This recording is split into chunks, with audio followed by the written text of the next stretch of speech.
এক ব্যক্তি বলে তোতা পালতো ময়না, কথা বলে যে ময়না, ওটা পালতো। একদিন সকালে শিকারে যেতেছে, ময়না জিজ্ঞাসা করতেছে মালিক কোথায়? শিকার করতে চাই। বলে কোথায় যাবে? জঙ্গলে। শোনো আমার একটা অনুরোধ, আমার বন্ধুদেরকে দেখলে আমার সালাম বলো। বাগানে ঢুকেই দেখতেছে 8-10টা ময়না বসা আছে এক ডালে। তো দেখা ওই নিজের ময়নার কথা মনে উঠছে, ওনা সালাম দিতে বলছে বন্ধুদেরকে, সম্বোধন করে বলতেছে তোমার মতো, তোমাদের মতো একটা তোতা আমার কাছেও আছে, সে তোমাদেরকে সালাম দিছে। বলতে দেরি 10-12টা ডালের থেকে ওই মুহূর্তে পুরা মরতে দেরি করে নেয়, সাথে সাথে পড়ছে আর মরছে। তো 10টাকে নাইরা চেরা উঠা, মনটা ভাঙা গেছে যে ওর সালামে এমন কি বিষ ছিল মিলানো যে বলতে দেরি মরতে দেরি হলো না, এক একটা কত দামি। তো ভাঙ্গা মন নিয়ে শিকার ছাড়াই বাড়িতে ফিরে আসছে। তো আসার পরে জিজ্ঞাসা করছে মালিক হাত খালি, শিকার কোথায়? তুই আর কথা বলিস না, তোর সালামে কি বিষ ছিল? বলে কেন? তা তোর বন্ধুদেরকে সালাম দিতে দেরি, ওরা মরতে দেরি করে নাই। বাস এটা বলতে দেরি, নিজেরটাও মরতে দেরি করে না, ওটাও মরে গেছে। তো খাঁচা খুইলা সামনে রাইখা অনেকক্ষণ নাড়াচাড়া করে দেখছে, চোখের পানি ঝরায়, মরে গেছে, এখন আর কি করা যায়।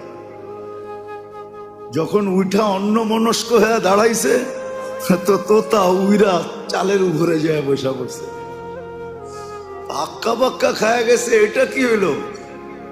তো মরে গেল, আবার জীবিত হয়ে উড়াল দিল কি করা? ওইখানে বসা বলতেছে মালিক আমার সালামে বিষ ছিল না, আমার বন্ধুরা আমাকে ফন্দি শিখায়া দিছে যে আমাদের মতো যদি বাগানে ঘুরতে চাস, ফুলের ডালে ডালে ঘুরতে চাস, আর বাগানে বাগানে ঘুরতে চাস, আর বহু জাতীয় ফল খাইতে চাস, তো মরার আগে একবার মরা যা। ওরা আমাকে ফন্দি শিখায়া দিছে। আল্লাহ আমাদেরকে ফন্দি শিখাইতেছেন, সত্য এটাই। আল্লাহ আমাদেরকে ফন্দি শিখাই দিতেছেন, এটা আল্লাহর মেহেরবানি। নাহলে কখন কি করণীয় এটা আল্লাহ শিখানোর দরকার ছিল না। আবু হানিফা রহমতুল্লাহ আলাইহি তো এটাই বলে যে মানুষকে যে বিবেক দিছে আল্লাহ, আল্লাহর আর কিছু দরকার ছিল না।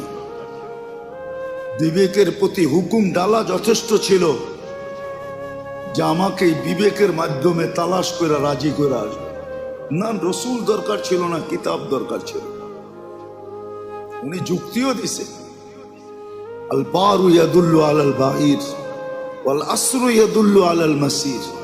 পদচিহ্ন দেখলে বিবেক আমাদেরকে বলে এখান দিয়ে কেউ হাইটা গেছে, নাইলে পায়ের চিহ্ন আসলো তো আসলো করতে। যদি বিবেক আমাদেরকে এতটুকু বলতে পারে, তাহলে বিশাল আকাশ দেখা কি বিবেকে এই কথা বলতে পারে না যে এটা বানাইলো কে, চালায় কে? এটা বানাইলো কে আর এটা পরিচালনা কে করে? 1 ইঞ্চি তো নিচে নামলো না আজ পর্যন্ত, 1 ইঞ্চিও তো নিচে নামলো না। আপনারও তো বলেন রোজার ছুটিতে নাকি ঢাকা শহর 3 ইঞ্চি উপরে আয়া পড়ে, বলে না? কি বলেন না? শুনছেন কোনোদিন? না আমি নতুন বললাম? ঢাকাবাসী, অরিজিনাল ঢাকাবাসী বলে ঢাকা 3 ইঞ্চি উপরে চলে আসছে, সব বাঙ্গাল দেশে গেছে, ঢাকা উপরে চলে আসছে। আবার কয়েকদিন পর পর আস্তে আস্তে আবার বাড়ে 3 ইঞ্চি নিচে চলে যায়। আমরা যখন বলি তো এটাও তো সত্য, যেটা আমি বুঝাইতে চাইতেছি। তো মেরে দোস্ত, আল্লাহ দিক নির্দেশনা দেন, আমাদের রাস্তা দেখা, আমাদেরকে রাস্তা দেখান যে কখন কি করতে হবে, কোন বিপদে কি করতে হবে, কোন মুসিবতে কি করতে হবে, সুস্থ থাকলে কি করতে হবে, অসুস্থ হলে কি করতে হবে, খুশি হলে কি করতে হবে, দুঃখ হলে কি করতে হবে, দারিদ্র যখন তখন কি করতে হবে, ধনী হলে কি করতে হবে। প্রত্যেকটা অবস্থায় আল্লাহ দিক নির্দেশনা দেন। তো যেটা বুঝাইতেছিলাম যে আবু হানিফা রহমতুল্লাহ আলাইহি বলছেন দরকার ছিল না, নবী রসুল বিবেক যে দিছেন এটা দিয়ে আল্লাহকে তালাশ করে বাহির করা যথেষ্ট ছিল। জি, এটা চালায় কে? 1 ইঞ্চি নিচে তো আসলো না, আকাশ এত ভারী এত বড়, 1 ইঞ্চি নিচে তো আসলো না, কোনো খুঁটা তো নাই। সূর্য তো তার কক্ষপথকে আজ পর্যন্ত কক্ষপথ চ্যুত হইল না, কক্ষপথের থেকে দূরে সরল না, একই কক্ষপথে করতেছে। দুনিয়ার থেকে 13 গুণ বড়, যেটা 13 লক্ষ গুণ বড়, 13 গুণ না 13 লক্ষ গুণ বড়। যদি আজকে বিজ্ঞানের কাছে দুনিয়ার ওয়েট থাকে যে আমাদের দুনিয়াটার ওয়েট এতটুকু, যদি থাইকা থাকে তাহলে সূর্যের ওয়েট তো দুনিয়ার থেকে 13 লক্ষ গুণ বেশি, ঠিক না? 13 লক্ষ গুণ বেশি। কেমন টর্চ লাইট, কেমন বাল্ব! আমাদের বাল্বেরও তো একটা আছে, হ্যাঁ? আগে তো 1000 বাল্বের পাওয়া 1000 পাওয়ারের পাওয়া যেত, 2000 2500 পাওয়ারের পাওয়া যেত। এখন তো এলইডি আইসা একটু পাওয়ার কমছে কিন্তু আলো বাড়ছে। কত বড় বাল্ব সূর্য, ভাবছেন কোনদিন? সে তো আজ পর্যন্ত চুল পরিমাণ এদিক ওদিক হয় নাই। এই জন্য পাওয়া যায় কিতাবে 1 বিঘা যদি নিচে নামায় দেয় সূর্য, চর্ম ক্যান্সারে সব মারা যাবে। হ্যাঁ, সূর্যের আলোটা 3 বার ফিল্টার হয়, আল্লাহ 3টা ফিল্টার নিচে রাখছে, ওটা দিয়ে এটা ছাইকা তারপরে দুনিয়াতে আসে। শুধু 3টা ফিল্টার লাগলো, একটু মাত্রা কমায় দিল, তারপর চর্ম ক্যান্সারে মারা যাবে, সব মরে যাবে। ফিল্টার হয়ে আসে, ফিল্টার হয়ে 3 বার ফিল্টার। জিজ্ঞাসা করেন আপনাকে তো বিজ্ঞানকে। তারপরে গায়ে লাগে, শুধু ফিল্টার হয়ে আসে না, ভিটামিনও নিয়ে আসে লোকে। আমাদের দেশে তো হয় না, দুনিয়ায় আছে বহুত দেশে। এটা জানি কি কয়, সূর্যের আলো দিয়া গোসল করা, সানবাত। যান দেখেন, আমি জায়গা বইলা দিই, আপনারা যে দেখা আসেন। পর্তুগালে যে দেখবেন, লিসবনে দুনিয়ার থেকে হাজার হাজার মানুষ যেতেছে শুধু ওইখানে সানবাতের জন্য। যা দেখবেন বালুর উপরে চিত্ত হয়ে পড়ে আছে। হ্যাঁ হ্যাঁ, সত্য এটাই। এটাতে বলে ভিটামিন কি থাকে, কি ভিটামিন বি ডি। বাহ, মাশাআল্লাহ। বিল দিছেন কত আজ পর্যন্ত? হ্যাঁ, বিনা বই বললাম না, ফ্রি সার্ভিস। ভিটামিন ডি দিতেছে, ফ্রি সার্ভিস, ঠিক না?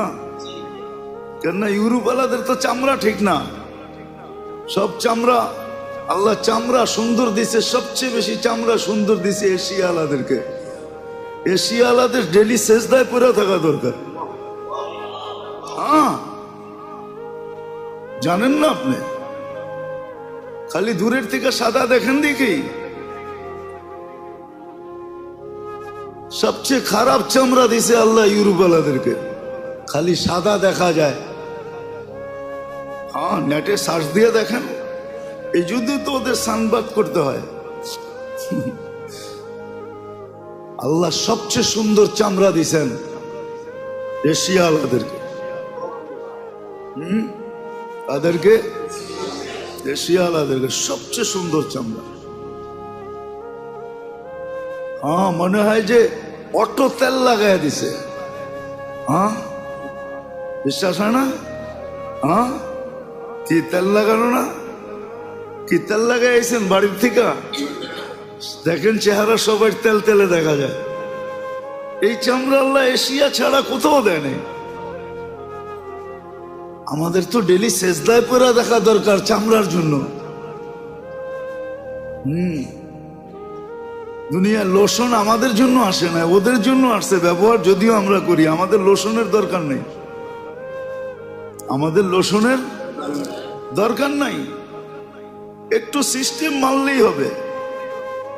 বরং আপনার শরীর থেকে লোশন বাহির হবে, ওরা আপনার চামড়ার সাথে আসিয়া কইসা কইসা লোশন লাগাবে। হ্যাঁ, কেন বিশ্বাস হয় না? আপনি দেখেন, আপনার নাকের উপরে সবসময় তেল থাকে, তেল। অনেক মানুষ টাকা গনে, এরকম নাকের ভিতরে হাত লাগায় পড়ে আবার টাকা গনে। হ্যাঁ, বিশ্বাস হয় না আপনার? আমার কথা নিয়ে আশ্চর্য হন কেন? নাকে এরকম দইরা তারপরে টাকা গনে, পানি যদি না থাকে, কেন তেল আছে নাকে দিয়ে, সারাদিন তেল বাহির হয় শিয়ালাদের। দুনিয়ার কোথাও না, আমি তো ঘুরা বলতেছি, না ঘুরে না। আল্লাহ সবচেয়ে সুন্দর চামড়া দিছে শিয়ালাদেরকে। এদের উচিত 24 ঘন্টা সেজদায় পড়ে থাকা, তাইলেও শুকরিয়া আদায় হবে না। তো যেটা বুঝাইতেছিলাম, আল্লাহ দিক নির্দেশনা দেন আমাদের কখন কি করবে। এই জন্য বুদ্ধিমানের কাজ শিখা, শিখা। হ্যাঁ, যদি বস্তু দিয়া প্রতিরোধ করতে চাই বা প্রতিবাদ করতে চাই বা এটাকে দূর করতে চাই, ওটারও প্রমাণ আল্লাহ দিছেন যে বস্তু দিয়ে দূর করা সম্ভব না। শত প্রমাণ দেওয়া যায়। করুণার আতঙ্ক এখনো মানুষের দিলের থেকে যায় না, গেছে নাকি? কত প্রতিরোধ করবেন আপনি? করুণা চাইতে না চাইতে আয়া পড়ছে ডেঙ্গু, ঠিক না? মধ্যখানে আইছিল চিকেন গুনিয়া, ঠিক না? না জানি কত কত নাম আসবে। আল্লাহ রসুলের কথাই সত্য যে একদিন আসবে, এমন এমন রোগ আসবে, নাম পর্যন্ত খুঁজে পাবে না তোমরা, যে এটার নাম কি দিমু। আর নাম দেওয়ার সুযোগও পাবে না, কেননা আসবে আর মরবে। নাম দেওয়ার সুযোগ পাওয়া যাবে না। আর কেন হবে এটাও বলে দিছেন। কেন হবে এটা? এত রোগ ব্যাধি কেন হবে? আমরা বললে তো কেউ মানবে না, কেননা আমরা তো WHO তে চাকরি করি না। করলে আমাদেরটা মানতো। WHO বোঝেন? বিশ্ব স্বাস্থ্য সংস্থা, ওইখানে তো চাকরি করি না, ডাক্তারি সার্টিফিকেটও তো নাই। এই জন্য আমাদের থেকে ফুনিয়া কেউ পয়সা দেয় না, দিতেও চায় না, কিন্তু ডাক্তারের ফি ঠিকই দেয়। কথার কথা শুনাইলাম আর কি। তা আমাদের থেকে তো কেউ জিজ্ঞেস করবে না, আমাদের কথা মানবে না কেউ। আর আল্লাহ রসুল এটাই বলছেন, অবাধ মিলামেশা যখন শুরু হবে তখন নতুন নতুন রোগ আসবে দুনিয়াতে, যেটা নিয়ে তোমাদের বিবেক বুদ্ধি বিদ্যা সব হার মাইনা যাবে, ফেল হয়ে যাবে। 1400 বছর আগে বলে গেছে যে ব্যাপক মিলামেশা যখন হবে, অবাধ মিলামেশা যখন হবে, তখন এরকম এরকম রোগ আসবে যে তোমরা নামও দিতে পারবে না। তোমরা হার মাইনা যাবে, তোমাদের বিবেক হার মানবে, বুদ্ধি হার মানবে, বিদ্যা হার মানবে, সব হার মাইনা যাবে, হার মাইনা যাবে সব। সত্য এটাই। মুসলমান তো আসলে ভাবেও না, ভাবেও না। একটা উদাহরণ দিই, আপনি বলেন এডসের রোগ মুসলমান দেশে বেশি না গায়রে মুসলিম দেশে বেশি? হ্যাঁ, এতটুকু কি বিকেবের পর্দা খোলে না যে এডস একটা মহামারী, একটা রোগ যেটাকে মানুষের মৃত্যুর দ্বার পর্যন্ত পৌঁছায় দেয়। এটার কোনো মেডিসিন এখনো আসে নাই। মুসলমান যতটুকুই দূরত্ব বজায় রেখে চলে, যার কারণে আল্লাহ মুসলিম দেশে জিরুর কোটায় রাখছেন এডসকে, জিরুর কোটায়। 18 কোটি মানুষের ভিতরে যদি 1800 রোগী হয়, তাইলেও জিরুর কোটায়, জিরুও না, এরও নিচে। এতটুকু বিবেকের পর্দা খোলে না যে হুজুরগো কথার কারণে, বলার কারণে, আঙ্গুল উঠানোর কারণে, বুঝানোর কারণে, অবাধ মিলামেশার থেকে দূরে থাকার কারণে এই একটা মহামারীর থেকে আমরা বেঁচে আছি। দুনিয়াতে এরকমও দেশ আছে যে 70% জন এডসের ভাইরাস বহন করে, নাই? মনে হয় জানেন না আপনারা, নেটে সার্চ দেন পাবেন, আফ্রিকার দেশে আছে। করোনার কয়জন মারা যায়? উন্নত বিশ্বের ভিতরে এডসে মারা যাইতেছে করোনার চেয়ে বেশি, যদিও মিডিয়া সার্কুলেশন নাই, মিডিয়ার কোনো আওয়াজ এখানে নাই। করোনার চেয়ে বেশি মারা যাইতেছে এডসে, আর এটা হইতেছে শুধু অবাধ মিলামিশার কারণে। হায়, আমরা কি আপনাদেরকে বাঁচাইতে চাই না মারতে চাই? হ্যাঁ, তাহলে হুজুরদের উপরে আঙ্গুল উঠান কেন? আমরা তো বাঁচাইতে চাই, আমরা তো মঙ্গল চাই, অমঙ্গল চাই না। আমরা তো চাই সবাই ভালো থাকুক, খারাপ না থাকুক। আমরা তো চাই যার ঘরে ভাত না থাকুক সেও সুখে থাকুক, যার ঘরে আছে সেও সুখে থাকুক।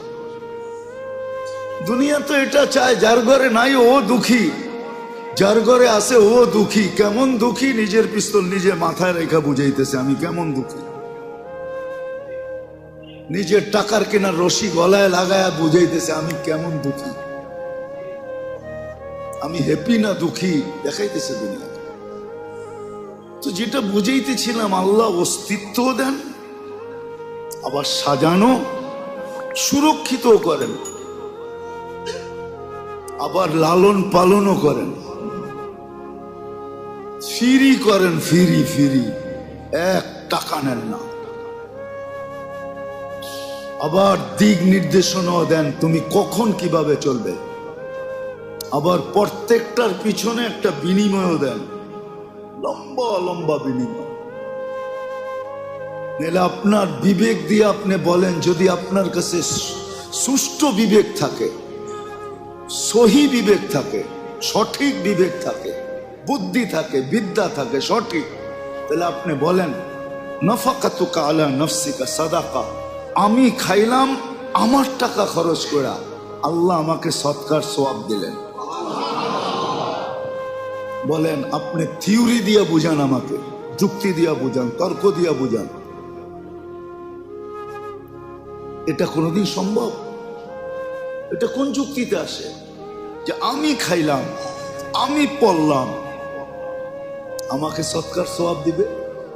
নাফাকাতুকা আলা ইয়ালিকা সাদাকা, পরিবার পরিজনের জন্য খরচ করলাম, সৎকার সওয়াব লেখা হইতেছে। যুক্তি দিয়া বুঝান, যুক্তি দিয়া বুঝান। আল্লাহ বড় বড় পুরস্কার রাখছে।